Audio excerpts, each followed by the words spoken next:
Good afternoon, everyone. Welcome to Wichitalks.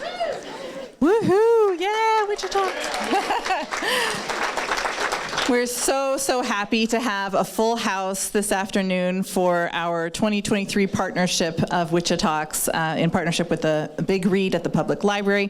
I'm Sarah Jane Crespo, Director of Community Engagement at KMUW. And we are really looking forward to this afternoon and excited to bring you these wonderful stories today. We have always a whole million things happening at KMUW. I'm going to mention just two of them. So that's admirable restraint on my part, I promise you. The first is, for the first time ever, we will be embarking on an event called Engage Kansas. You might be familiar with our Engage ICT events, where we engage the Wichita community in conversations on all kinds of subjects that are of interest and importance to your daily lives. And this is April now. It is this month. Later this month, we will do our first Engage Kansas. This will be in Hutchinson on Monday, April 24th, in partnership with Radio Kansas, the Kansas Leadership Society, and it's going to be a really wonderful discussion about internet access, especially in rural Kansas where that's a little bit tricky. It will be a really interesting panel discussion, and if you want to hike to Hutchinson with us on that day, we would love to have you. Also, tell everyone that you know in rural areas around Kansas about that event. It will be very informative. So that is happening. The other thing, I'm going to stop, that I want to mention is that KMUW has a new podcast, and it is a daily news summary, weekdays, called Wichita's Early Edition. 15 minutes or less. It's like all the news of the day, wherever you get your podcasts. It's a really, really good quick look at what's happening in our community. So check that out. It's brand new. It's shiny and sparkly and wonderful. So that's that. I'm going to stop there. Hang on a second. Okay.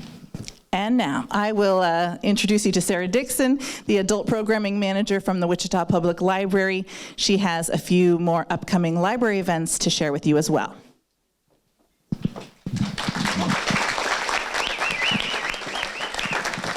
Thank you, Sarah Jane. I will also practice restraint because, like KMUW, the library has literally, no, I don't know what literal is, but it's got a lot of things happening all the time, and they're always really fun and cool. So I'm going to limit myself to two announcements as well.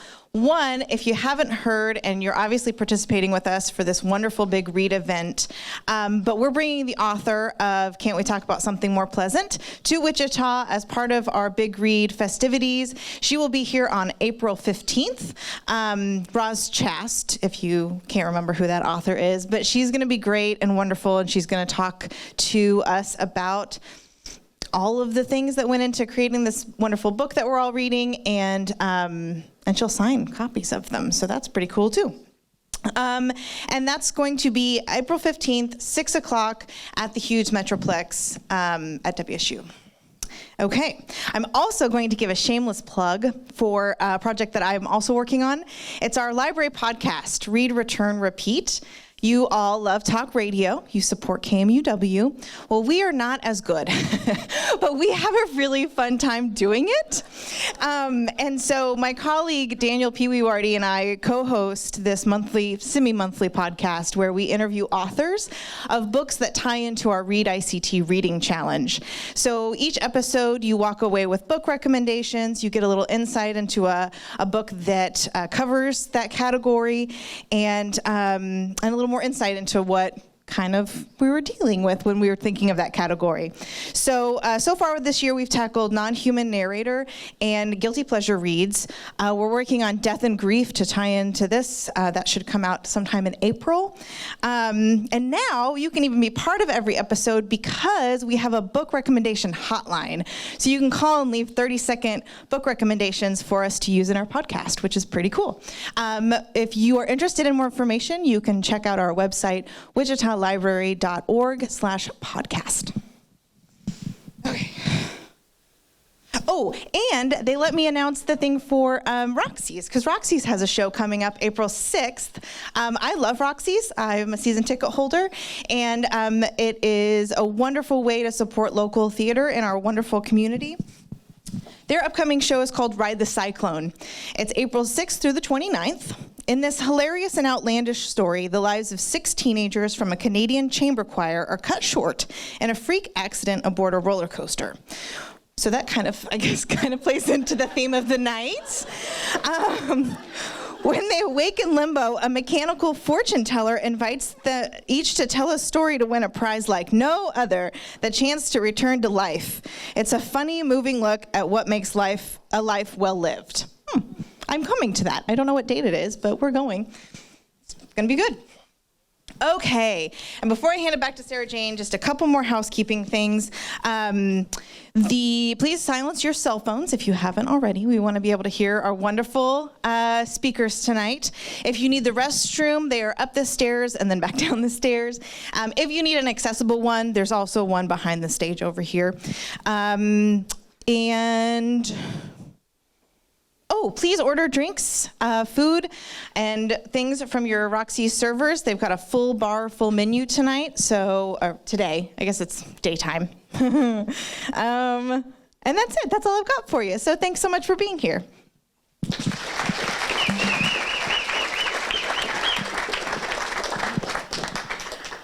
Okay, and I just want to step back up here real quick and introduce our MC for today. You may know her from her work as the Wichita Eagle's fashion writer and as columnist for many years, but Bonnie Bing has served the Wichita community in countless ways beyond that role. The list of nonprofit organizations that she has championed is truly remarkable, and she's an icon to the Wichita community and beyond. We are so honored to have her MC our Wichitalks today. Please help me give Bonnie Bing a very warm welcome.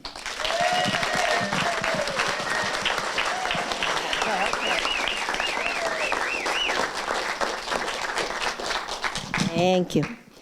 My first thought is, I hope you can't see straight through this dress.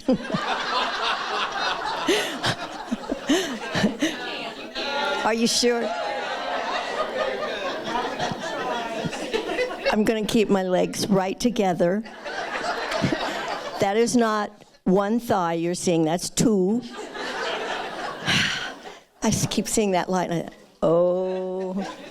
Okay, well, now that we have that housekeeping out of the way, I am so happy to be here.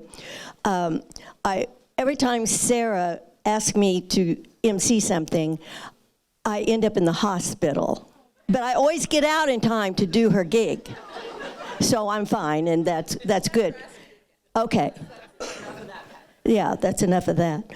I do want to thank you for that nice introduction. I love being called an icon, because I think that's at the top of a screen, an icon. But I am happy to be here, and I see a lot of familiar faces, people I love and have known for many, many years. I have read the book. I love the book, and she's coming to town on my birthday. I'm sure you planned it that way, or it's, yeah, that's good, yeah. Another birthday, but I'm just happy to have another one. It's on income tax day, and people say, oh, Bonnie, I would have bought you a gift, but I had to pay my taxes. That is a lame excuse, but whatever. But these are topics we don't necessarily like to talk about. Aging, death, and grief, because they're a sure thing, aren't they? Right along there with taxes. And there's been times I look at the tax thing and think, I'm dead. But it does come around. And we have to talk about it, and the older I get, the less I want to talk about it. But everybody knows that that's the cycle of life. We have 12 speakers today, and each of them have a wonderful story. And I'll bet you everyone in here will relate directly to at least one of those stories. Sarah Jane said that I could comment on, most of the time they hand me a script and say, here, read this. Here's Sarah Jane. Bonnie Bing, you want to get personal here? Highlight it. Just chat it up, honey. So I do want to tell you something that happened yesterday. We moved 6 months ago. Don't ever move. Just love where you are. Do not ever move in your life. Let them carry you out of your home. But 6 months ago, on my birthday, we've lived there 6 months, I moved from a house in Riverside with the river going through the backyard to a house where I look at a berm that everything has died. Now, which do you think I liked the best? But I'm starting to love it, or getting used to it. And my mom gave me, years and years and years ago, 2 houses ago actually, she said, Bon, I want you to make sure wherever you move, you take your Live Forever with you. And she was talking about a plant. And these are great plants. Even I can't kill them. So I dug up some of my Live Forevers and put them in the ground. And this was in the fall, in October. And I said, okay, Mom, do your deal. And yesterday, I went out to look, and they're coming up. Yeah. And I just looked down and said, hey, Mom. So I hope all of you have those moments from time to time. Now, we have given our speakers some deadlines. Sarah Jane made the mistake of not giving me any. But they can have a minimum of 20 slides, and each slide will slide by at 15 seconds time limit, and the entire presentation can only last 5 minutes. And I know one person, 5 minutes is going to be very difficult. Oh, did I say that out loud? As you can imagine, it really is a challenge. And to tell, 1, personal stories, and 2, to combine it and tell it and make you feel it in 5 minutes, that's really very, very tough. It's like my editor saying, that's a good story, Bonnie, cut it in half. So I want to get on with it. It's going to be interesting to see how each person has decided to approach this. Sarah Jane, next time, give me a lapel mic, would you? Yeah. Okay. I thought we weren't going to do this again. Yeah. Oh, that's right. Kleenex is on every table. Does that tell you anything about how this is going to go? And I overheard someone say, now, is there a winner? You are not going to have to vote. You're not going to have to vote. You're just going to have to listen and enjoy. One moment. Oh, thank you. First up, we have Michaela Gingrich Gaylord. Michaela is a local artist and a CEO of Comfort Care Homes. She studied art and sculpture at University of Kansas and has a community art practice here in Wichita, working out of a studio at Harvester Arts. Michaela has worked over the years with both youth in care, incarcerated people, and elders in dementia settings.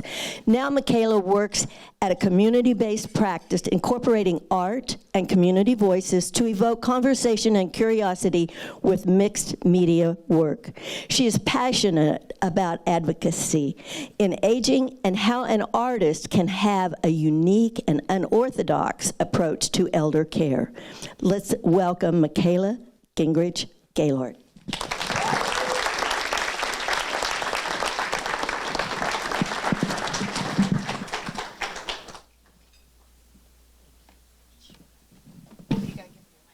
Oh, you want the mic?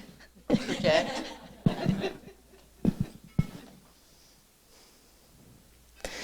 Love is Memory is my project I'll be talking about tonight. It is an audio sound sculpture that was created by community members in Wichita throughout the last year. It's also a nod to my dad. It was February 22nd, 2022 at 2 p.m., and it was 22 degrees outside. It was also the moment that my dad, Terry Merle Rush, passed away. We knew my dad had been sick for a long time. He had kidney failure. This is a picture the day we were being taught how to do dialysis. This is Andrea, his dialysis nurse. I remember her name. These moments get stuck with us and cemented as part of us. Death and dying has been something I've been interested in for a long time. I work as a CEO of a dementia and Alzheimer's community. I don't need to tell you what that means. People are at the end of their life. Objects have always been important reminders for me, whether it was a passing of a person or a time. I had a friend, in fact, bring me her old wedding dress after a 25-year marriage stopped and turned it into a sculpture. I documented through 2020 the multiple emails of residents who passed from COVID-19. I felt that I could not let them pass without some sort of moment in time that I captured. But what happens when it becomes your own? What happens when it's close to your cells? When your body can't forget? When it's your dad? From 2020 to 2022, I lost my grandfather first, my dad, and 4 months later, my father-in-law. These men all had a huge impact on my life. They taught me about the very thing we're doing today. They were all orators. It was in their blood. My grandfather was an Episcopal priest. Father Jim loved to talk, but more than that, he loved to be listened to. And my dad was not much different. He was a storyteller, a songwriter, and a performer. And while he didn't go to the biggest shows, he didn't have the best CDs, his passion for making art has stuck with me and has been with me to this very day as I stand on this stage. My father-in-law, Curtis, was also a storyteller, a musician, and a poet. He could tell you a story you didn't even know you wanted to hear and talk far longer than you thought you wanted to listen. His instrument of choice was the harmonica. Audio and photos is often what we have that remains. They become anthems for remembrance. And this act of anthropology and art is something that I have done almost my entire life, all the way back to when I was 8 and got my first sound recorder. At present, I have 391 voice recordings on my phone. I think I've added a couple since then. People often say, "Oh God, Michaela's pulling out her phone." And I say, that's right. I also get made fun of for the nearly 37,001 photos on my camera. Digital media has been great for me and has become the material source for my work. In Roz Chast's book, Can We Talk About Something More Pleasant, there's an excerpt of her going through her parents' items when they've passed. The mundane, the things we don't think matter, that in fact, at the end of life, become proxies that are quite precious to us. The monuments that we put up in our world, the obelisks, became the first inspiration for my piece. This form, and how would I create a monument of memory? But I wanted to hear from the living. I wanted to know what their objects meant and why they represented love and meaning. I gathered seniors from all over Wichita and asked them for an offering and a story. What they left with me was often incredibly personal. Notes from their husband, artifacts from their home, keys that their kids had used to open the door they lived in for 38 years. All of these became proxy for their memories, and I thought, don't leave them, but it turns out they still have the memory. When this sculpture is ignited with light, the memories come to life. You hear the audio, and you hear the stories of the individuals and see the objects they left. It is currently on exhibit at the Ulrich Museum until May 20th, and the Monument of Memory has become a proxy for my dad, a moment in time that has passed, yet unmistakable presence of something beautiful and ghostly. It was February 22nd, 2022, at 2 p.m. when my dad died.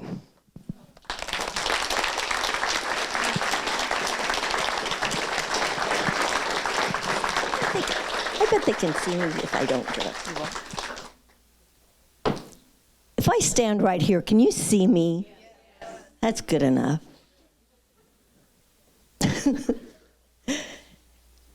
No, it's not about the dress. Losing a dad is very, very tough. So I hear you, girl. It's a moment when you think, my first boyfriend is gone.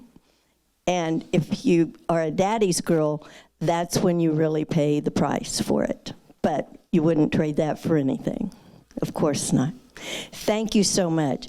Next, let's hear from Bree Kirshen. Bree is a registered nurse with more than 15 years of expertise in hospice and palliative medicine, nonprofit leadership, and emotional intelligence.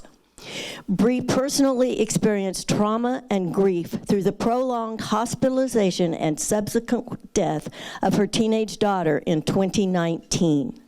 Next came the pandemic. These experiences prompted her to delve deeper into the concept of maintaining dignity amid challenging circumstances and discovering unforeseen sources of happiness. Bree offers valuable insights and actionable takeaways to assist in navigating life's most difficult moments. Hi, Bree. Get on up here. Ready? Thank okay, you. Thank you. Thank you.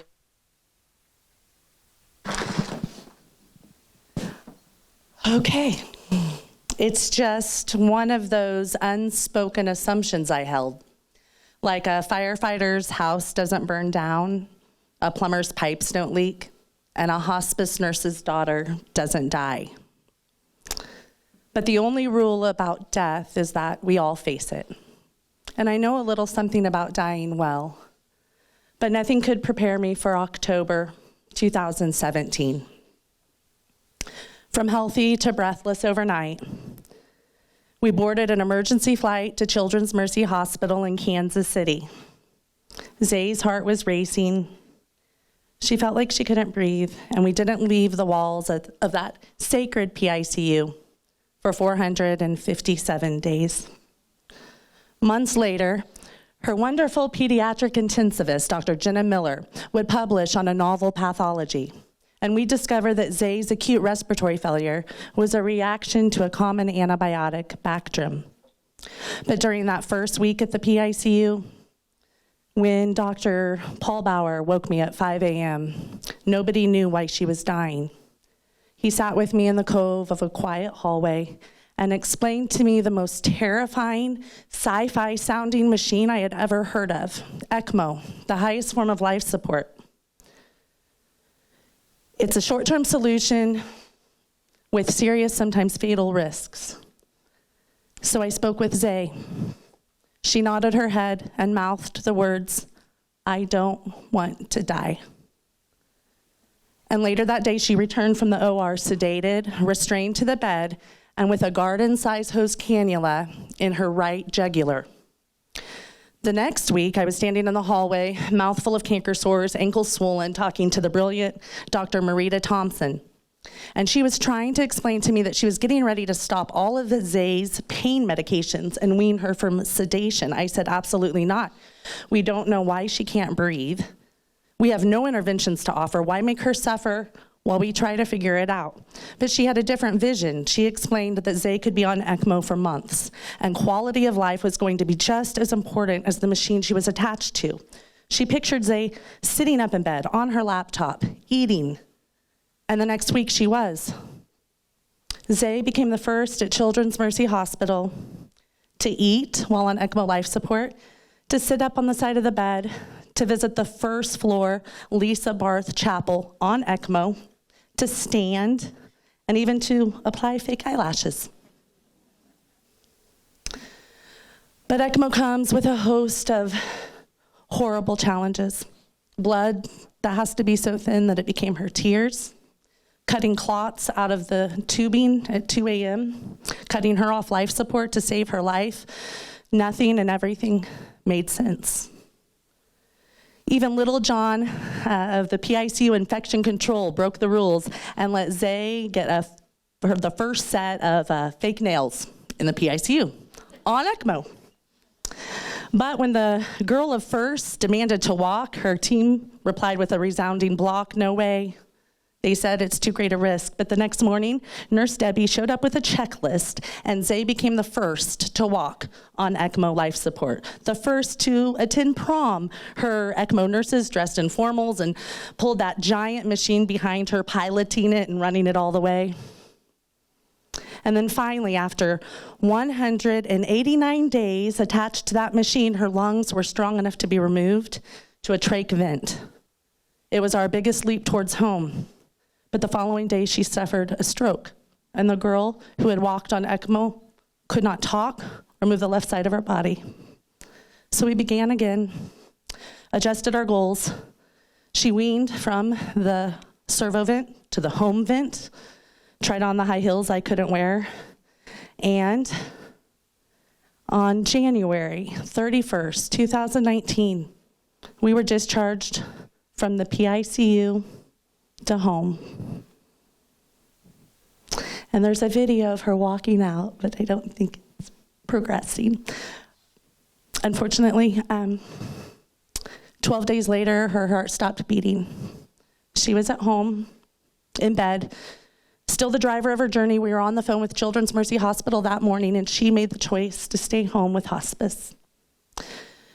So what I leave you with today is my touchstone: benefit versus burden.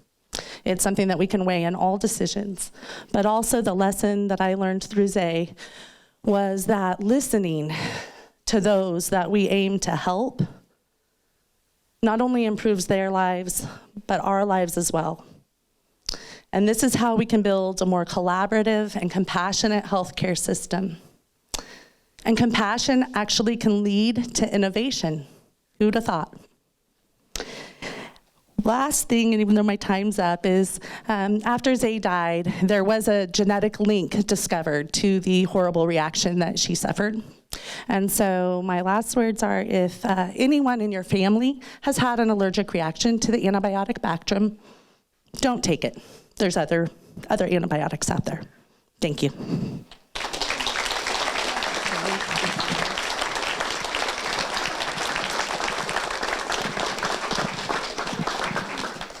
We've heard time and time again that there is nothing as bad for parents as losing a child. When I was 14, my 16-year-old brother died of cancer.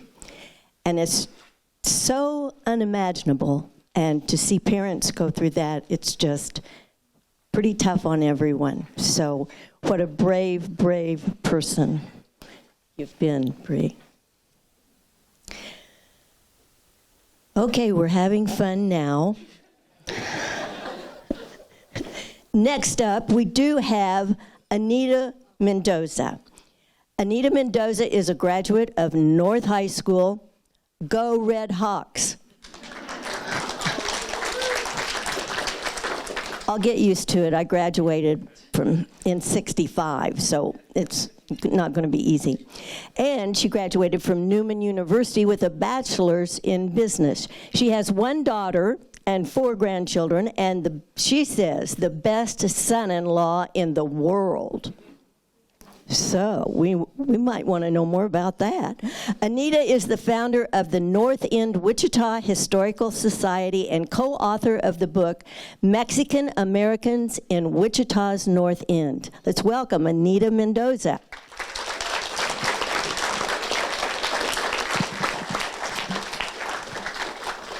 Thank you.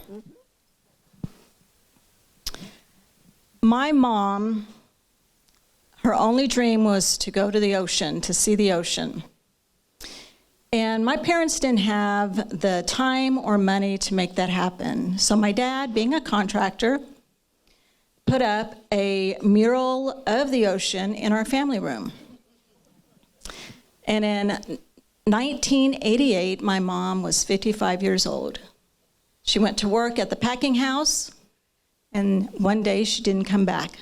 She'd had a stroke. 6 years later, my dad was diagnosed with Parkinson's, and that is when I lost my second parent. His disease lasted for 7 years, and in that time, my sister was his caregiver. And any of you who know what caregiving is, it's not an easy task, and sometimes unappreciated. So one day I assisted, I tried to help. And on my watch, he fell. And in my attempts to help him up, and I say, Dad, bend your knees, I ended up scooting him along her wooden floor, cleaning it with his butt. And my dad began to laugh uncontrollably. And I started laughing. And I'd never heard him laugh so hard before. And that was such a gift for me. I sat on the floor with him and just waited till someone showed up and helped us, rescued us. I said to my sister not too long ago, I'm afraid that I will die young. And she said, you're middle-aged. You can stop worrying about that. So I have. Dia de los Muertos, Day of the Dead, is when I honor my parents, and I celebrate their life that they had with me.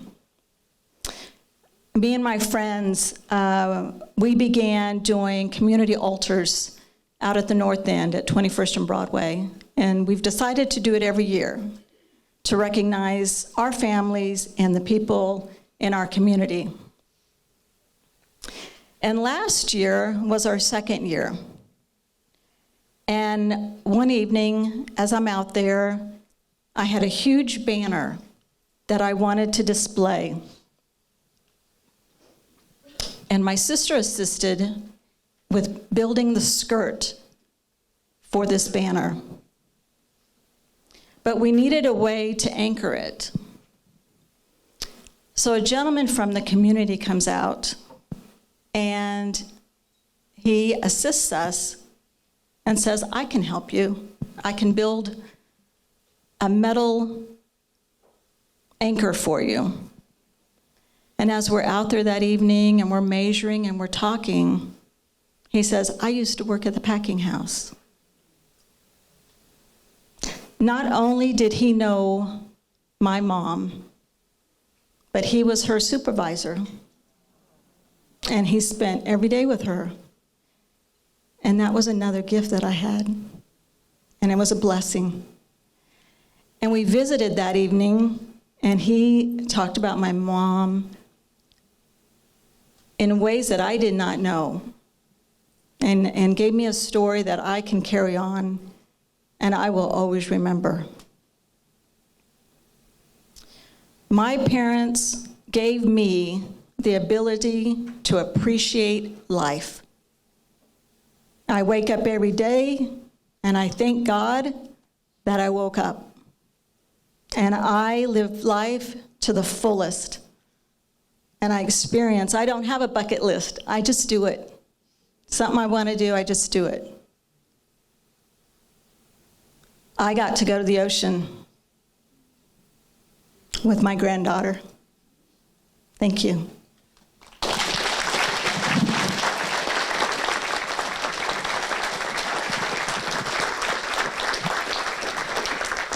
Thank you so much. You know, she's right about laughter being a gift. And some of my best memories of parents and friends who have passed are times where we just laughed till our teeth got dry. You know, it's just a time when you grin and laugh and have a good time is so very important. And the memories and the stories, those are also gifts. And like she said, which I think we have to be reminded of every day, that day is a gift. You wake up and yowzer, here I am, one more day for sure. And I love the thing about middle age. When I turned 60, I told my husband, well, I guess I have to admit now I'm middle age. He says, you're going to live to be 120?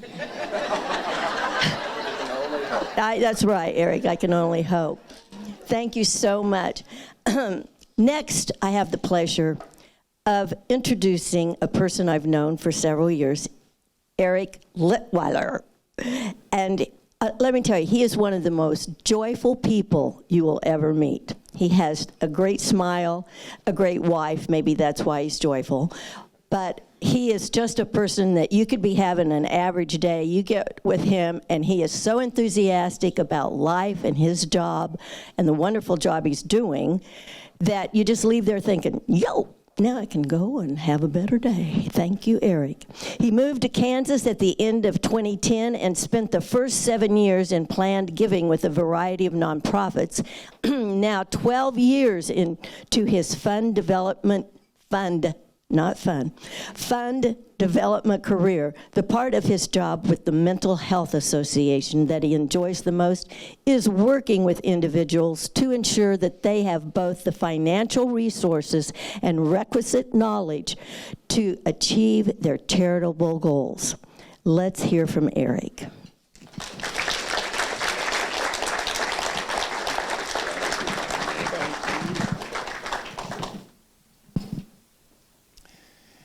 If I were to ask all of you in this room what one thing you wanted to leave to your kids when you passed away, statistically, the vast majority of you would probably just kind of casually say, my house. But I wonder how many of you have actually taken some time and asked your kids if they want that house. In 2014, I was sitting in my office when a couple walked in, and they asked my assistants in helping them determine if they had enough money to retire without running out. So we had a good long, probably hour-long conversation about their sources of income, their retirement plans, their charitable goals, etc. They left a big stack of financial documents with me, and I sat down to work. About a week later, I called them back in, and I said that based on my analysis, it looked to me like they could retire in about 2 years as they had planned, but I did suggest one small tweak. And the tweak was they had some farm ground that I said there was a charitable giving tool they could use to take that farm ground, use it to fulfill all of their charitable goals, and that would leave their savings and their investments, et cetera, to pay the bills that would invariably come up in retirement. Despite having had a good conversation the week earlier, it wasn't until this moment that they chose to share with me that they were absolutely dead set on leaving that farm ground to their 4 daughters. This threw a bit of a wrinkle into my analysis, and so I asked if it was okay to just take off my financial advisor hat for a moment and just talk to them as the child of parents. See, someday, some anonymous attorney is going to hand me a check as if to compensate me for the loss of the 2 people that I love most in this world. And that money is going to get spent. But what's going to remain are the things that bring back the memories. It's the antique barrister's bookcase. It's the wedding china. It's my father's tool collection. These are the things that remind me of my parents. And while land can do that, I suppose, this couple had already informed me that their 4 daughters were all married, all had good paying jobs. None of them lived in the state. None of them had any interest in farming. The land didn't matter to them. I believed, and I shared with this couple, that what mattered to them was the memories. And they certainly did not want their parents to live on bologna and peanut butter in retirement just to ensure that the land was preserved only to be sold 2 weeks after the parents were gone. And as I said this to them, I looked at the couple, and the wife had tears running down her cheeks. I'll never forget it. And she looked at me and she said, "Eric, you've been talking to our girls." Now, obviously she knew I hadn't been, but what she was really telling me when she said that was that she had probably had this exact same conversation with her daughters, probably several times over several years, and more than likely all 4 of them had told her exactly what I just had. But hearing me say that, no vested interest in objective third party, I didn't care how they divested of their estate. It reinforced what their girls had been telling them and freed them up to make the good emotional decision to use the land the way that it made the most sense and still be able to leave their girls with the memories. The truth of the matter is that far too many people do not make the best decision that they can in this span of life, because they still subscribe to the charitable fallacy and the societal fallacy that whatever the biggest asset is, that's what the kids have to take. even if it's over the indifference or even the outright objection of those kids. So my encouragement to you today is to sit down with your kids and talk to them about what really matters.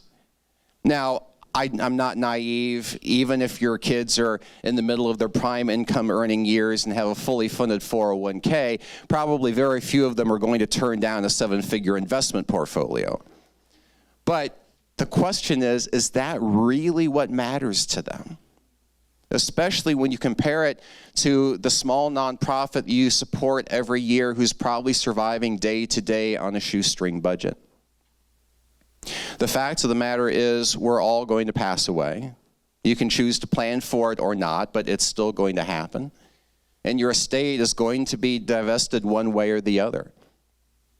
So please do make your plans, but when you do, please think about whether or not the values and the priorities with which those plans were made match with the values and the priorities of those that you leave behind.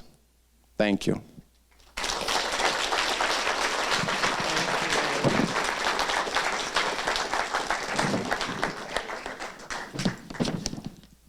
That is very good advice. And a lot of people say, well, I'm just going to spend all my money. The kids have their own money, whatever. It doesn't matter. What matters is what advice you've given them that they are going to take with them all of their lives. My mom she was such a funny woman. So I was at the care home visiting her, and she said, you know, if I don't hurry up and die, you kids aren't going to be left any money. And I said, Mother, and that she knew I was serious because I never called her Mother. Mother, I would rather have you here with us than take your money. And she said, well, I just want to leave enough for you and your husband to take a nice trip. I said, we can manage to take our trip. You just take care of yourself. Okay. And then she said, well, you know, when you're 90, so every time I have a birthday, I say, well, you know, when you're 65, 75. But for my husband's birthday, I wrote out on a card from Louise and Bonnie, and we went on a river cruise. And I used money that Mom left me. So that was a pretty special trip. But he's right. People insist on leaving. I just had a woman whose husband left her the company. What she knows about business, you could put in a thimble and have room for a watermelon. And bless her heart, she is stressed to the max, and it's because they hadn't had that talk. He didn't think he was ever going to die. So thank you, Eric, very much. Next, we have something a little lighter. Our next speaker is Casey Jones. Remember, the Grateful Dead wrote a song about Casey Jones. Do any of you remember Casey Jones, the train guy? Thank you, Sarah Jane. This Casey Jones is pretty great. He was born in 1954 and grew up in Kingman, Kansas. He spent the majority of his adult life at Andale High School, where he taught English and social studies. In his retired life, he is a substitute teacher, voice of the Andale sporting events, author, and a YouTuber. So let's welcome Casey Jones. Well, you're right. Thank you, Bonnie, and thank everybody for coming out and supporting KMUW. And just want to tell you, this book has funny parts about old people and their crazy ideas. Folks, I got a crazy idea too. Here it is. Folks, by the end of the book, Roz thought that there was a conspiracy to get all her parents' money before they died. I believe that we already have a conspiracy that's causing healthy baby boomers pain and agony and cracking into their nest eggs. It's centered around what I like to call the world's most dangerous game for old people, pickleball. Now, I know what you're thinking. Not another crackpot's conspiracy theory, but folks, I got a ton of proof. And it's right here in Wichita, right, not very far from here. Take a look. The first day after COVID lockdown, the Northwest Y opened. I arrived at 10 a.m. Engine 21 was out front, and an ambulance was screaming in the parking lot. I wondered, what's going on? No surprise now, it was the first day of pickleball, the world's most dangerous game for old people. Halls were littered with old, sobbing people on gurneys, weeping old people in wheelchairs, moaning people with arms in slings, and there was a line of wincing people struggling on crutches. I thought, why the carnage? I needed the facts. I needed the truth. I needed the internet. I went to Facebook. I went to Twitter. I went to Instagram. I went to Snapchat. I was looking for the idea. I even went to the dark web. It's too dark, couldn't find anything. The dim web, nothing there. TikTok, I tried TikTok. And then I tried AI, the new thing, artificial intelligence, nothing. So I went to BSI. It was in one of the corners, BS Intelligence. And with the use of BS Intelligence, I found what I needed to know. The pickleball papers. It revealed a secret group of surgeons broke from the lack of surgeries during COVID. They knew running, jumping, twisting, and stooping would wreck boomer bodies. They resolved to make pickleball more popular than Starbucks. Folks, it worked. We got restaurants where boomers can eat a chicken leg before they go get theirs broken. And the real estate market's on fire. Every group of orthopedic surgeons wants to build a surgery center right next to a pickleball court. And now, since they play it 5 days a week at the Northwest Y, they were cooperating with St. Teresa's Hospital to build one of those tubes. You know, they have a debate to go swoosh and make it real big so they can swoosh all the injured seniors over to the ER. But folks, it's not too late to stop. It's not too late to avoid the pain and agony, to save your nest egg, because if you don't, you might find yourself singing a really sad song about your pet. Memories when our elbows didn't hurt, when our hands were not broken, and our knees, they used to work. Things felt so good back then when our shoulders didn't have a pin, when we could walk without a limp and didn't feel like such a gimp. Memories of every joint that didn't ache, and of lower pain levels that we all could take.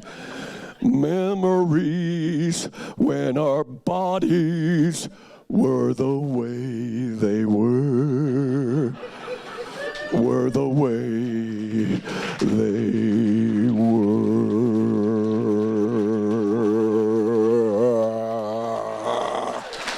Thank you, and thanks again for supporting KMUW. Enjoy the rest of the afternoon. I'm off with my torn Achilles to attend my Pickleballers Anonymous meeting.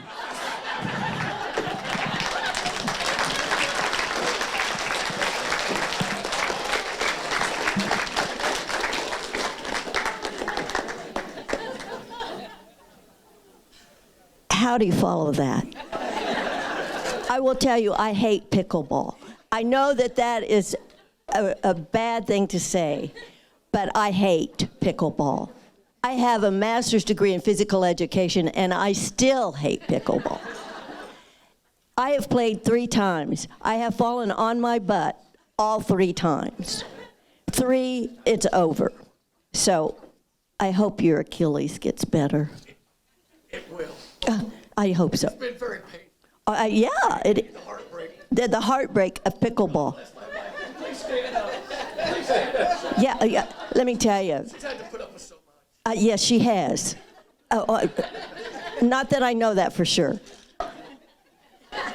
If you get a recording deal, everybody in here gets a percentage. She needs to give a 5-minute talk about it when that's all. Yeah, all over. Okay. Okay, next presentation from Alexandra Simmons. It's not Simons, is it? It's Simmons. Alex is originally from everywhere, but mostly San Francisco, and has lived in Wichita for almost 20 years. About 6 years ago, she found herself responsible for end-of-life care for a mother who had been less than caring throughout her life. Despite an extremely strained relationship with her mother, Alex has built a life that truly makes her happy. She has 2 adult children, wonderful friends, and a good career at a company she loves. And she does not have a college degree, and that didn't slow her down one bit. During her time in Wichita, Alex has led various secular and atheist groups. She will be getting her first tattoo in June. We're going to talk about that, Alex. Alex, let's hear from you. We're glad you're here.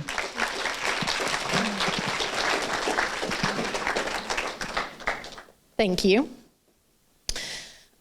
The word abuse is not always clear-cut. My childhood certainly wasn't all bad, so that's probably why, when it came time to take care of my mother with dementia, I found my mind at war with itself. I still hesitate to use the word abuse, even though that's what a friend called it when she just listened to voicemails my mother had left me. Her mom is schizophrenic and institutionalized, so I feel like I can trust her classification of abuse.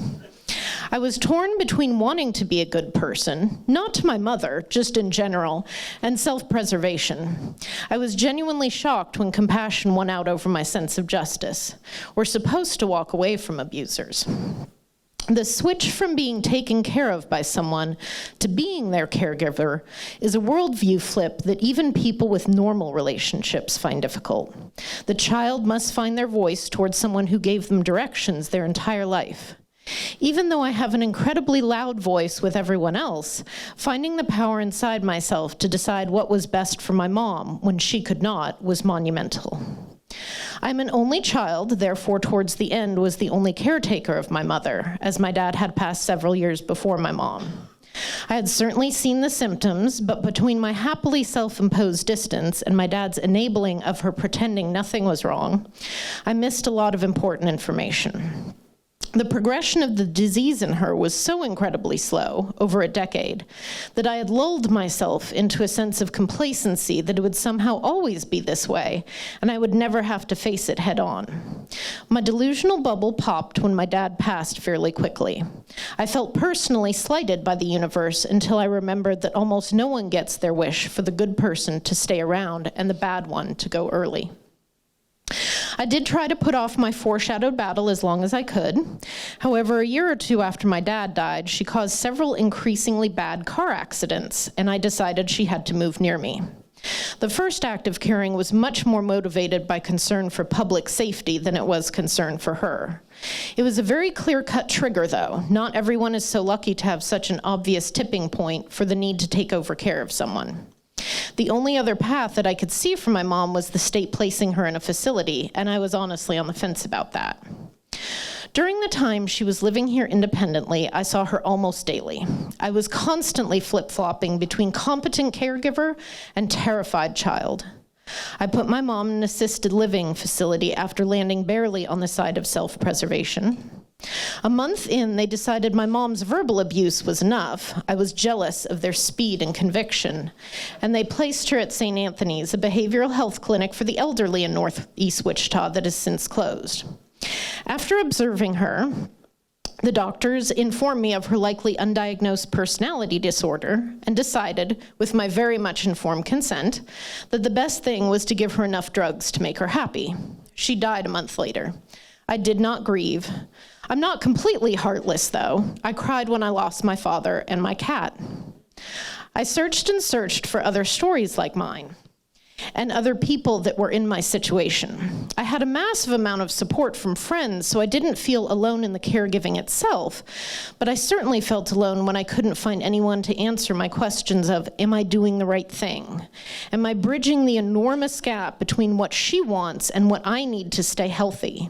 Anything less than perfection from that tightrope walk might get me institutionalized or might make her less than happy, which was absolutely not acceptable. I was frustrated that the Alzheimer's Association didn't have more information about taking care of a not-so-loved one. They made caregiving look like tampon commercials with smiling people and wildflowers. My anger at older generations sweeping situations like mine and emotional abuse itself under the rug is offset by the comfort of knowing that younger generations are speaking out about trauma and mental health. Hopefully this talk will become obsolete as refusal to get help for mental health becomes less frequent. I want to let you know that if you have a bad relationship with your parents, it's okay to feel anger, resentment, confusion, and frustration. It's okay to feel conflicted and uncomfortable about caring for someone who didn't care for you how they were supposed to. It's okay to give yourself space to set healthy boundaries and to give only what you can truly afford to give. Don't be surprised if your journey changes you. I felt like my IQ dropped 20 points in the 8 months I was actively taking care of her. It's surprising I can even give this talk because apparently I dissociated and I have huge blank spaces in my memory for those 8 months. I Googled, does stress make you stupid? And every expert on anything agrees that it does. I have obviously not healed my wounds, but I have learned from them, so I'm hoping to pass that knowledge along to you. Of course, only hindsight is 20/20, and you will have to decide exactly where your boundaries will have to be drawn. That's so personal. I can say, though, that I wished I had changed my phone number at about the second car accident and only told my loved ones.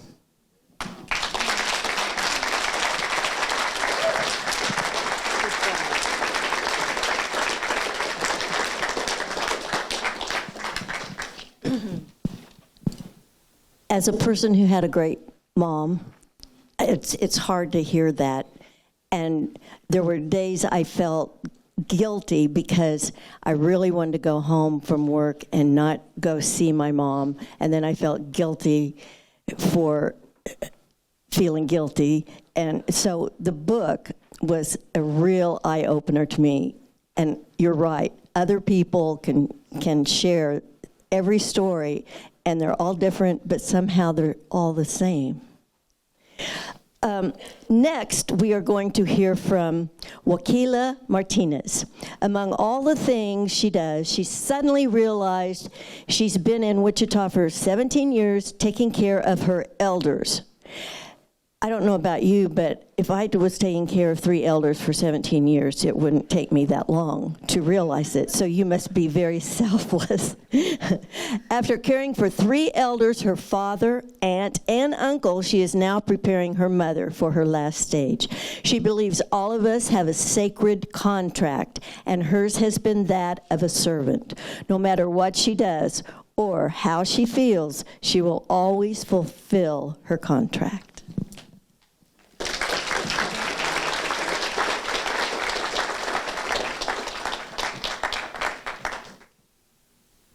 I was in Houston 2 days ago being honored for my Queen Mother's work in Africa. And often when people hear my story, they go like, and you've been caring for elders and you've been shut in, and how did you do all that?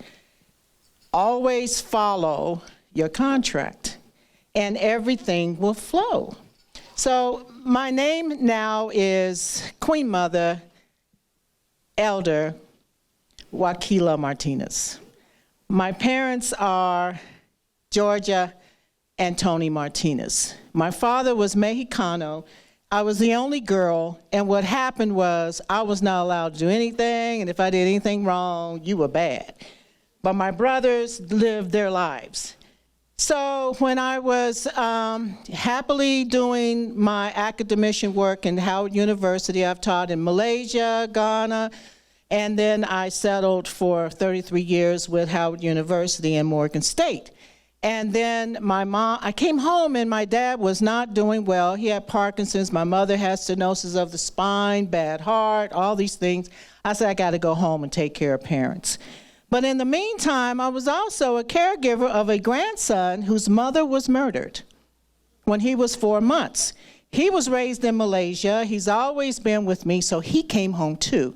Imagine being 50 and taking care of a teenager in Wichita who finally found out that, hey, you can do a lot of stuff in Wichita you can't do in Baltimore. So between them and my parents and dad dying from Parkinson's, Alzheimer's, then my mother got well, she could do more. And then my aunt and uncle, my uncle and my aunt always lived next door to us. And they were like my parents because they did not have children. So when my uncle got Parkinson's and Alzheimer's, I started doing that. Then my aunt fell down her steps and had Alzheimer's and my dementia in the middle of it. So that way I caught hell when I was over there. They lived very near each other, so I was 24/7 with an Arlo who went off if somebody moved, because my aunt did not believe that my uncle was sick and that he could walk. So I'm up all hours of the night.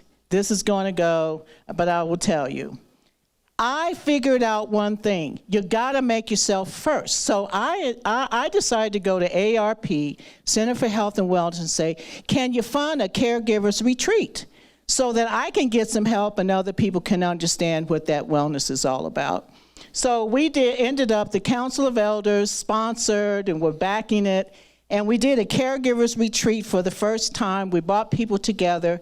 And what this is a holistic approach to your own wellness. So we dealt with somatic work in the body, movement, because that's one of the things that happens. You like this all the time because you're trying to keep somebody alive, and then you're handling people physically. And then we also dealt with diet and wellness. So we brought Chef Miguel, if you remember him. He came in and we all cooked together and we talked about different foods that will stimulate different kinds of body reaction.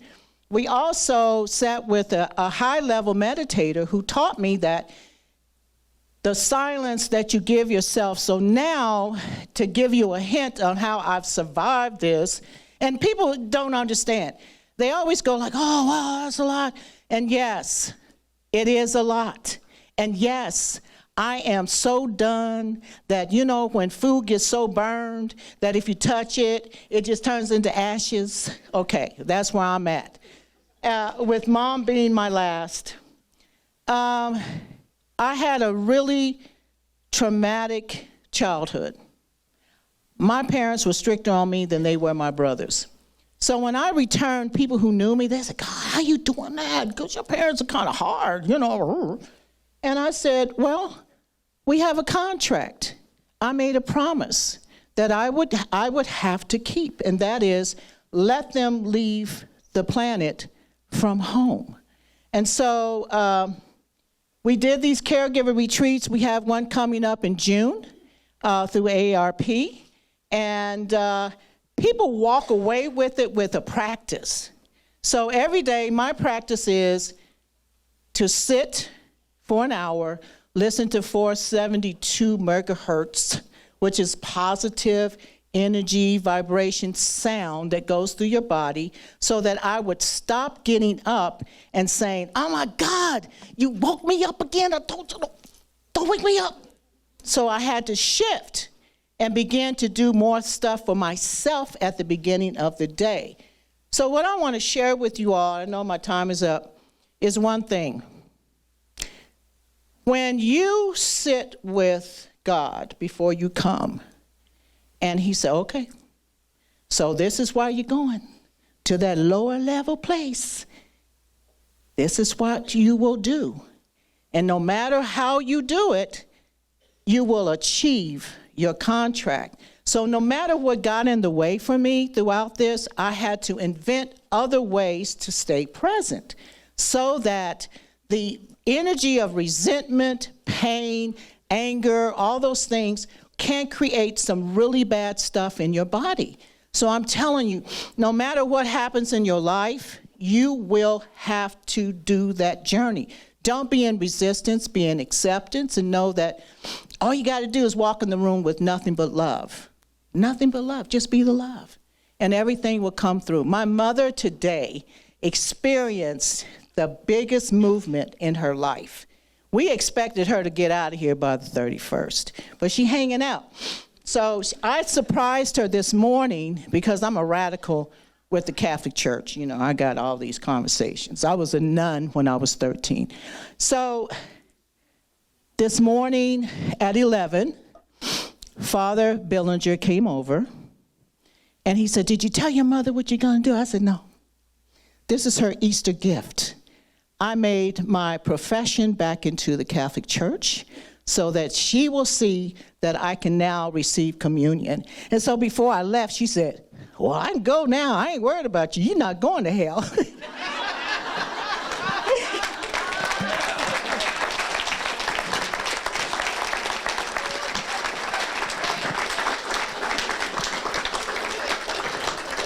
Excellent.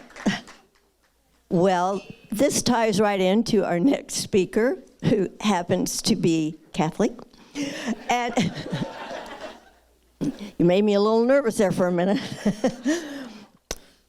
Our next speaker is Joe Rodriguez.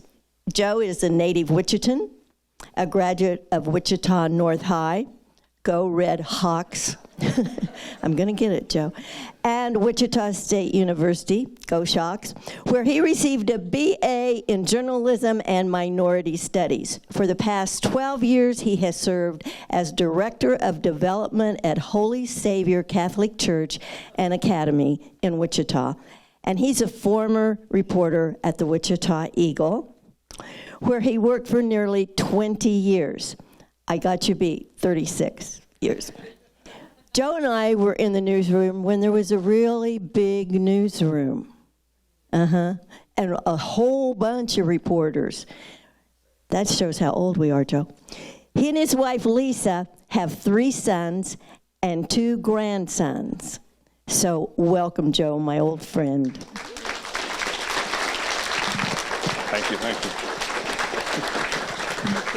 Thank you.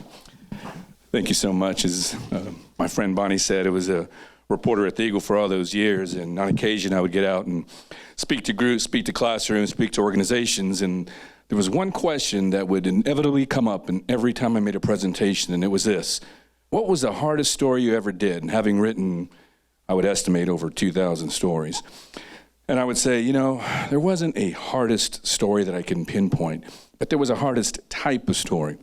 And that was a story when I had to interview a parent about their deceased child. And we've heard some stories here already about that. And it was difficult. I mean, what do you say to someone? What I learned is it didn't matter the circumstance, the age, the race, where they were from. The parents' emotion and grief was pretty similar. And as an example, I remember 2 occasions. I didn't even speak the language of the parents. I had a translator, but in truth, I didn't need it. I knew what they were saying. I knew what they were feeling. And unfortunately for my wife and I, we had this experience when our son Zach passed away 4 years ago this month, April 20th. We're heartbroken, and we still are heartbroken. And forgive me for my tears, because I do cry when I talk about it. But, I've lost a parent, my father. I've lost grandparents. I've lost close friends, cousins, aunts, and uncles. But no grief, nothing prepared me for losing a son, Zach. I found my comfort in my faith, in my friends, in my family, and people who surrounded us with love and care. I find comfort in going to Zach's grave every week, as I did on Sunday today. Every Sunday I go, I went this morning, and to see the ways that people still come out and remember him with, of course, flowers, but maybe on occasion, a bottle of Coke. He loved Coke. Candies, or most recently there was a beer out there on his grave, because he did like a beer every now and then too. So. But for Zach, the decision that he made as a teenager helped save the lives of 4 people. When he got his driver's license, he checked the box to become an organ donor. It's a decision he made primarily because of my sister, his aunt, who was in need of a kidney transplant. She was on a waiting list for many years. And Zach knew the importance of that. He knew what that meant. And so there was no decision for him. He did that. And when he passed, I remember groups talking to us and asking Lisa and I if this was something that we wanted to do. There was no hesitation. We, of course, honored his decision to have him do that. And that decision saved the lives of 4 people. His organs, lungs, kidneys, liver, and amazingly his heart. He had died of a heart condition after being in the hospital for a week. But his heart was also donated. One of the families that received one of Zach's organs, his lungs, a North Dakota man, reached out to us, and we were able to make contact with him. Wanted to visit with us, learn more about Zach, and came down to Wichita from Fargo. Spent time here, got to know Lisa, our family, went out with us to visit Zach's grave. And we've become good friends. It's a way for us, a way to kind of cope with the grief, to have this person who's so grateful for the gift of life that he received. He was near death, and now that man is climbing mountains, literally. He's made a point to go to the highest point in every state as his goal, to go out with his wife and daughter. And this made possible through Zach. We now honor Zach in a variety of ways. Through his decision, the Midwest Transplant Network has asked Lisa and I to speak at events, news, radio interviews about organ donation, to share our story. We've done that. There was a slide. If you visit the DMV in Twin Lakes, where Zach got his license, you'll see his story on a poster board in there about his decision that he made there, hopefully encouraging others to make that same decision. If you go to Connie's Mexico Cafe, you'll see his picture up on the wall. You'll see his picture included in an altar at the Dia de los Muertos event in November. And we are honored to be invited to go out to the Rose Bowl parade this year. Zach was one of 39 organ donors, heroes nationwide, whose image of fluorograph was done to be put on the Rose Bowl parade float from the Midwest Transplant Network. And the float ended up winning the sweepstakes award for the best floats, and we were really proud of that. You know, when Zach passed away, it was Easter weekend of 2019. And as a person of faith, that sat with me for a while. On a weekend when we talk about death, life conquering death, and he passed. And it sat with me for a while. I didn't know the answer. And 1 year later, Easter weekend of 2020, my sister got the call. She was to go up to Kansas City. And she received her transplant 1 year later. And she's doing well. And just that life goes on, and an example of how he became an organ donor and a hero and saved the lives of others through that decision. Thank you all so much for having me, and thank you very much.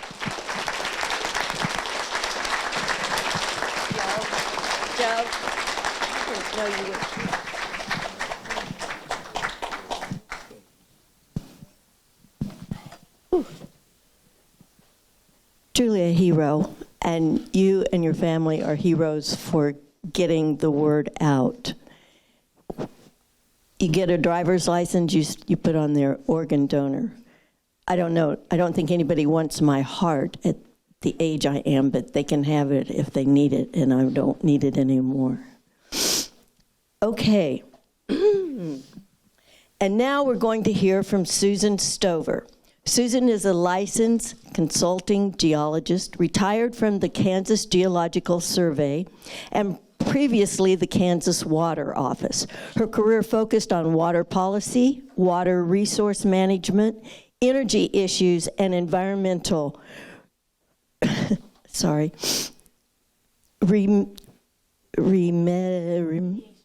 you, remediation. What's that got to do with water? Anyway, Stover is a fellow, and I thought I was reading it wrong. Stover is a fellow and counselor with the Geological Society of America, an international professional society. Her early years were spent in,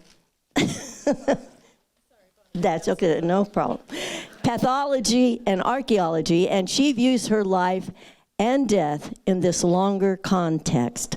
Let's hear from Susan Stover.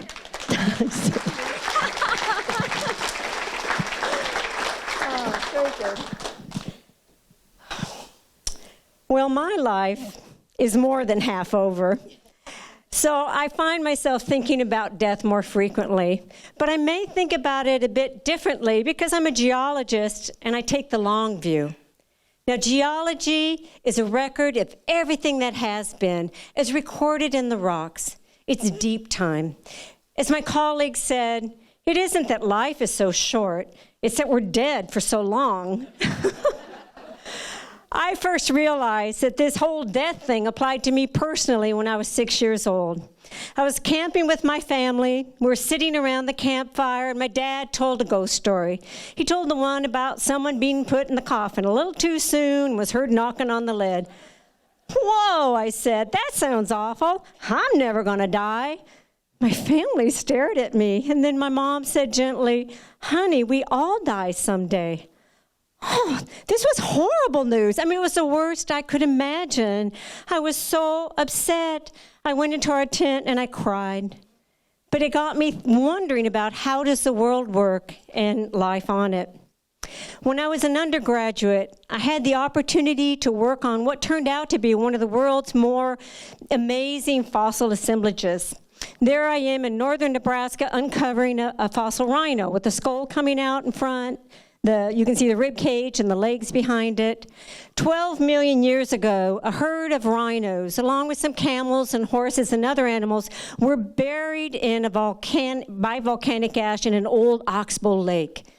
It was just so exciting to uncover this assemblage of animals that people had never seen before. It was a point in time that was preserved. There's a drawing of what it probably looked like. Now, 12 million years, that sounds like a long time ago, and it is, but life goes back billions of years. The age of the earth is 4.5 billion years old, and evidence for life on earth goes back at least 3.8 billion years old. If we were to represent geologic time as a calendar, with Earth forming on day one, the famous fossils, dinosaurs, they don't even show up until mid-December. Flowers a week later, and we humans, we are new to the party. We show up 2 minutes before midnight on New Year's Eve. But past life is not just history. It's made today possible. These are stromatolites, and they're a form of early life, kind of like an algal mat. And they oxygenated our oceans and our atmospheres. We would not be here today if it was not for their contribution. Now, Kansas is full of fossils, and many of you may have found an old shell of a creature that lived and died millions of years ago.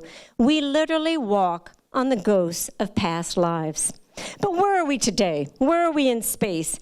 Scientists try to quantify the relative abundance of life on Earth today by kingdoms. Pull this out. You can see here that plants are the major kingdom. All the animals are down here in the corner. Bacteria outweigh all the animals, as do fungi. Now that's something to fungi more than all the animals. That's wild. But we're in the animal kingdom. So where do we place? Well, there's humans, but we're outweighed by fish, by insects, even by worms. Humans, we literally are punching above our weight class as far as our impact on Earth. The variety of life alive today is tremendous, and just one example is longevity. Where the mayfly and the dragonfly measure their life in mere weeks, the bristlecone pine can live up to 5,000 years. But everything that's ever lived dies. Yet death is not the end of it.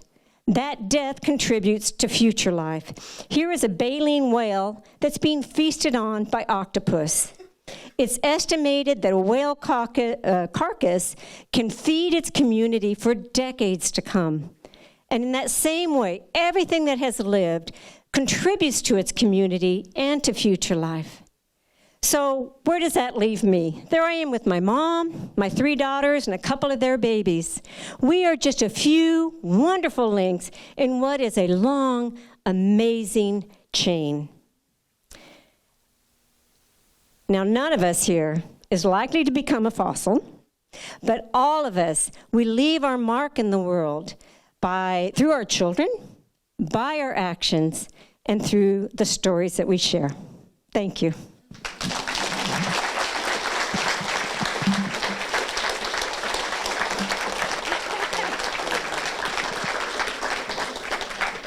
Thank you so much. And you thought you were old? Okay, the next person up is Janet Federico. And Janet is a licensed artist, award-winning author, trauma educator, and speaker from Washington, D.C., now based in the Midwest. Her art has been exhibited at the Wichita Art Museum, the Wilson K. Cadman Art Gallery, City Arts, and Interurban Art House. That's just naming a few. Janet's writing has been featured in Elephant Journal, who knew elephants had a journal of their own, Writer's Digest, and The Mighty. In 2020, Janet launched Owl Medicine Designs to provide art products and greeting cards for life's unspeakable situations. Janet holds a Master of Fine Arts in Fiction, a Master of Business Administration, and she is a Diamonds graduate of the Gemological Institute of America. Welcome.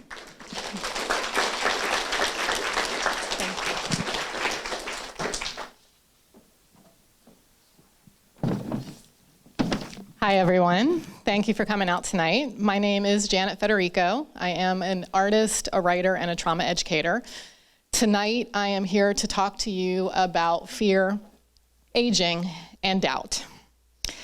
In 2008, a coworker gave me the book, The Gift of Fear by Gavin de Becker. And reading this book didn't just change my life, it saved it. And I say that both literally and emotionally. Reading this book opened my eyes to a few things. It allowed me to see that the man I was in a relationship with was moving from abusive to homicidal.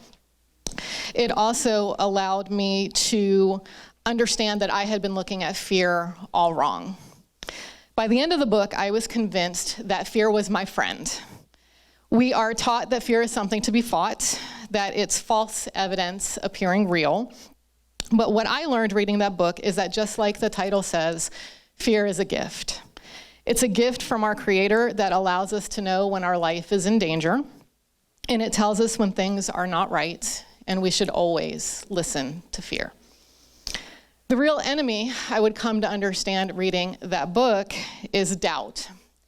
It was doubt that I needed to overcome. Doubt causes hesitation. Doubt makes us question what we know to be true. Doubt undermines belief. And doubt causes us to stop when we should go. There is a famous passage from the book Dune by Frank Herbert. It's the Litany of Fear. It says, "I must not fear. Fear is the mind killer. Fear is the little death that brings total obliteration. I will face my fear." But I submit to you, however, that doubt is the true mind killer. Or to restate the Litany of Fear, it should say, "I must not doubt. Doubt is the mind killer. Doubt is the little death that brings total obliteration. I will face my doubt." But what does this have to do with aging? So about a year after escaping the relationship, I learned that I had irreparable damage that I was not going to be able to heal. I was diagnosed with an autoimmune disorder whose cause traces directly back to the 22 years of brutality. I had become partially blind in my left eye, and I was in constant and unrelenting pain. I was only 43 at the time. And all of this was in addition to the epilepsy and CPTSD that I had lived with my entire life. I wasn't getting any younger, and now I was looking at my worst nightmare. From childhood, I had always been terrified of growing old. My mother and grandmother both wore dentures, so I thought everybody lost their teeth as they got older. I saw elderly members of my family who were bent and riddled with health, and they were incapable of living alone, and I wanted nothing to do with it. So when my doctors told me that the damage done to me was irreversible, I was overwhelmed. I just honestly was practically catatonic for a little while. Because I just couldn't imagine growing old with all of this baggage. And so after wallowing for a day or two, and now what I know was grief, I remembered the book, The Gift of Fear, and what it had taught me. And I was able to come to realize that it was doubt that I was feeling, not fear. So fear is designed to create 4 reactions in our body: fight, flight, freeze, and fawn. And when we use the language of fear incorrectly, like I was, we paralyze ourselves. By replacing fear language with accurate words like doubt, worry, concern, etc., we empower ourselves to overcome our doubt. I wasn't terrified or afraid, or insert whatever fear language we want to use. I was doubting that I'd be able to remain vital, doubting that I'd be able to remain independent, And unlike fear, which should be embraced, doubt requires an action plan. So I began to research how to manage my illness. I changed the way I ate. I incorporated exercise and healthy habits into my life, and I became my own champion for remaining vital, and it's been working. I'm 50 this year, and I've never felt better. Recently, however, I did learn that I'm going to lose the rest of the vision in my left eye. But this time, fear didn't overtake me because I knew that what I was feeling was not fear, it was doubt. And all doubt needs is an action plan. Thank you. And I do want to take a moment. So I did illustrate my talk, and the book Heart Speak by Cheryl Niesel is an illustrated book, and it inspired my talk, and I did send it to her because I didn't want to give this talk without her knowing, and she blessed it. So, but thank you very much.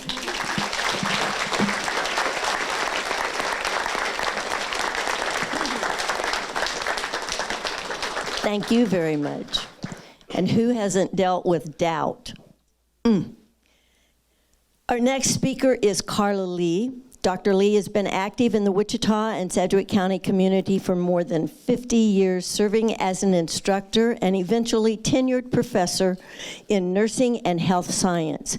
She served as the key founder of the Advanced Practice Nursing role in Kansas. She is a prolific writer, producing 2 textbooks with several editions, over 100 published articles, and many poems. Her most recent role is executive director of La Familia Senior Community Center, which provides meals for seniors and community activities. Let's welcome Dr. Carla Lee.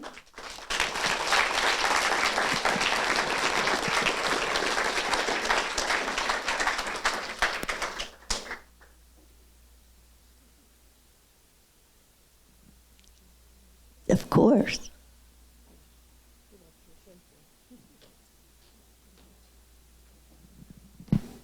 Very pleased to be here this afternoon and want to take a more philosophical, metaphorical, and existential view of death and dying. I'll be sharing a poem that I wrote during the time my father would not see another Christmas.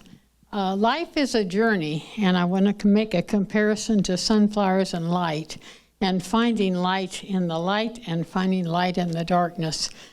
During our life, in our journeys, they're long, and to me, nature, like the flowers, go through metamorphosis like we do, and we have to find each of our stages as we go along in life, finding our unique path that is there, sharing our love and compassion with others, and learning to cherish Kubler-Ross's work of the stages of life. In early life, we have lots of joy and folly that goes along with learning and developing. As we hit midlife, a lot of striving and thriving through that time, and then old age we prepare for.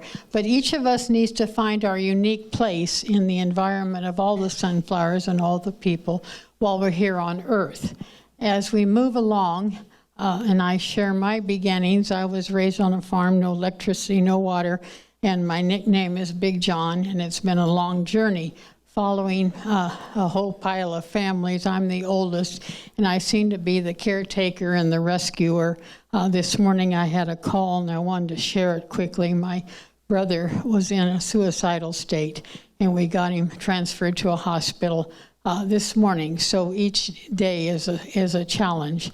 As we find our links and fits in society, growth happens with the seeds we leave behind, whether it's memories, children, life's accomplishments, or achievements that are involved in this. We know as we wane through the noon times of our life that there are things to cherish, and we need to learn to share them with others. I want to share a poem as we finish that night with my father. The poem, Winter Tree, crystal trees that shimmer in the moonlight, adorned with angel lace, stand tall and proud, moving gingerly like a sunflower with each wind's grace. Each a heritage by an old limestone home of its own, witnesses a myriad of life in an eternal home. Tree sprouted by chance or plan, in the spring will flutter with happy dance. But now in winter, quiet and fulfilling times like death, in which we lead our branches and the crystals shine like jewels. Winter, a time to hibernate and reflect, the challenge of frenzy and planting met. Inner veins refuel amid the storm and cold days, knowing that budding and strutting will occur in heavenly rays. So hearken now and listen to the dance of the crystals. Stand tall and proud like the winter tree or sunflower with its strong stem. From trials and tribulations, calls and cries, do not flee. Be firm and diligent against the cold and stark realities of the winter world. Do not heed or bend to the message of the lure, for each of us knows the tiny acorn or the sunflower seed, nurtured and warned, protected from the weed, emerges to be a graceful, stately, and mighty tree. Each person, too, meant to dance and shimmer in the unique and free. Oftentimes we're at the midlife before we head for aging, and the sunflower following now the moon, still a light in the darkness, we find reason for our purpose in living in life. And as this process follows through, we'll go on to the next slide. This was the mighty tree with the poem with my father. He had suffered with cancer for 25 years, and I knew he wouldn't see another Christmas. The farm we still have, and the limestone house we still have, and I still farm. I'm 80 years old, and so have been busy trying to keep a legacy for that family. We're Bohemians from Czechoslovakia.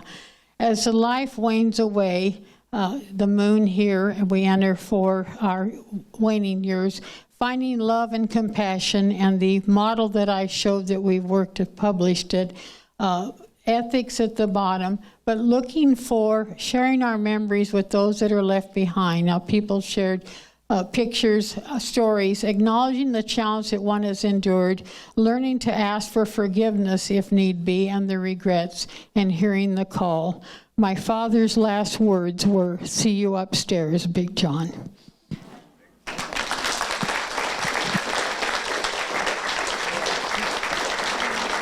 got to get up there. I just had a stroke 2 years ago. Thank you so much. I hope I see you upstairs someday. I don't want to. Our final speaker this afternoon is Ellen Awe. Ellen has been involved in education since 1983 when she graduated with a degree in elementary and special education. In 2003, she finished a master's in curriculum and design. She has worked with learners from preschool to college age as a teacher or a behavioral or inclusion consultant, both in public and in private settings. She is currently teaching at Allison Traditional Magnet School as a special education English language arts teacher. She is an avid reader, gardener, writer, and pickleball player. Have you ever fallen down? Yeah, okay, good. I mean, there we are. Mm-hmm. And she loves spending time with her grandchildren and her 94-year-old mother. Let's welcome Ellen.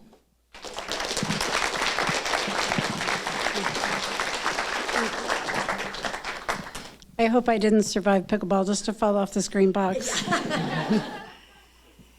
It was January 1, 2012, New Year's Day. It was the day I knew my father was going to die. But an experience that I thought was going to be about death and absence really became an experience of life and presence. My family had had the gift of time. I'm here with the unfortunate haircut. We had had the gift of time with my father. He'd been diagnosed with brain cancer, and about 14 months later, we knew that his life was coming to an end. But everyone had had time to come and say their farewells to my dad. Many friends came from far and near to say goodbye as well. My father was a light, a big presence, pastor, spiritual counselor, teacher, friend to many. Loving God and caring for humanity really was his life's work. But that last day, it was my mother and I only, sitting by his bedside, holding his hands as he slowly lost consciousness and began to work harder and harder to breathe. We held his hands, we told him how much that we loved him, and at one point my mom pulled out the little prayer book that they often turn to and suggested we read the prayer at night. And we read that together, and the words of the prayer say, "May God grant you a peaceful night and a perfect end." And that's really what we wanted from my dad. We wanted this at the end of his very well-lived life. As my father's only daughter and youngest child, what I really wanted from my dad was to be as present to him in his death as he was to us in our lives. At one point, sitting by his bed, holding onto his hands, my father took in a very long breath, let out a very long and rattled breath, and then there was a space. And I startled, I wasn't prepared. I yelled out, "No, no, no, no." And my dad started to breathe again, but it was very laborious. I realized I wasn't prepared. I walked down to a small chapel that was in the facility where he was in hospice, and uncharacteristically, I opened wide my heart. I threw myself down on my knees, and I spoke to God saying, "You got to throw me a bone here. I have this beautiful and terrible responsibility to be here with my father when he dies, and I don't know how." After a few minutes, I walked back into the room, and things were very much as I had left them. My mother sitting by his bed, and my dad working very, very hard to breathe. And I saw a book just beyond my dad's bed, and I'd never noticed it before, but I picked it up and randomly opened it, and on the page were the very words that I needed. It said that sometimes a person can't die with the people they love sitting right there next to them. Sometimes people have to be let go. Death is ultimately a solo journey. So my mom and I talked about this and agreed we wanted to be there, but we wanted to let go. We wanted to give him space. And so my mom went and sat on the other side of the room in a recliner. I sat close to his bed, but I let go of him physically, and I maintained a very peaceful presence. And at one point, again, about an hour later, my dad breathed in, breathed out, and there was a silence. And this time I spoke into that space, and I said, "I love you, Dad. You can go. I love you. You can go."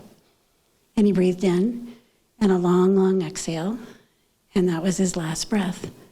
My mother quickly knew that he was gone. She woke, and she came and sat by his bed, and she held on to him until the warmth of his body was gone.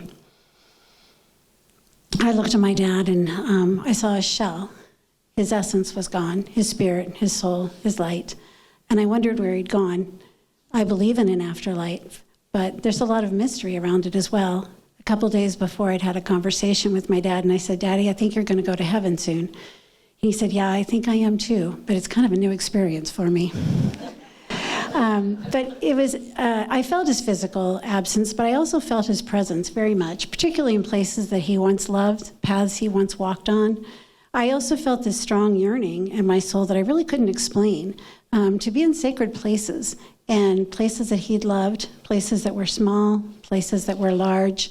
I felt myself becoming more contemplative, and I couldn't quite explain this change within me. And although I thought it was my dad being with me, it was a very different experience than I'd ever felt before. And I wondered, is it possible for a person's soul to take up residence within another person? Because I felt like that's what had happened. And I remember talking to my daughters about their grandpa.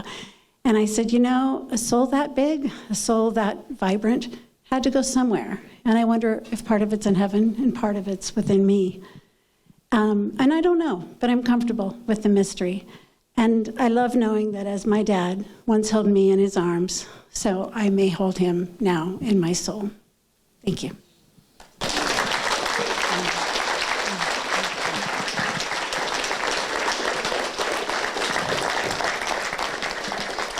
Thank you, Ellen. My dad was a gardener, and he grew the best tomatoes in the world. And my mom would yell and say, "Get in here, you're going to drop dead out there." And he said, "Boy, I hope this is where I will die." And he got up, he went to his men's club luncheon, he came home, he put on his gardening clothes. He was 90 years old. He went out, was pulling up watermelon vine, sat down in a lawn chair because he felt dizzy, I suppose, and he passed away right there. So my wish for my loved ones and for all of you to be where you want to be when you draw that last breath. I was not with him, and unfortunately, I wasn't with my mother, but I really, really take to heart what she just said, because when I was really in bad shape grieving about my dad, I was sitting in a chair all by myself in a room away from everyone else, and I said, Dad, you're going to have to help me here. And I felt my right shoulder get very warm. And I've always thought, okay, I'm going to be all right, Poppy. So you need to listen to those signals, don't you think? Because she's right. That energy and that love has to go somewhere, and it'll be right here in your heart. And you're right here in my heart for putting up with me all day. We want to thank all of our speakers. And would you please stand, the speakers, please? You deserve a huge round of applause. Thank you.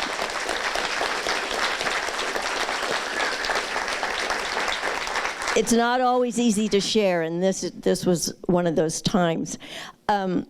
Your stories are amazing, and so is your song. Whoop, I'm falling apart. These talks, I think they've given us a lot to think about, and I think that we should just leave and remember to make a difference in your life, cherish each day, and cherish every loved one around you, because today they might be healthy and just fine, and you might find out they're not that fine. So I hope you have a healthy, wonderful year. And on April 15th, when you have your income tax, just know that I'm celebrating alone. Just kidding. 76 never felt so good. Thank you so much.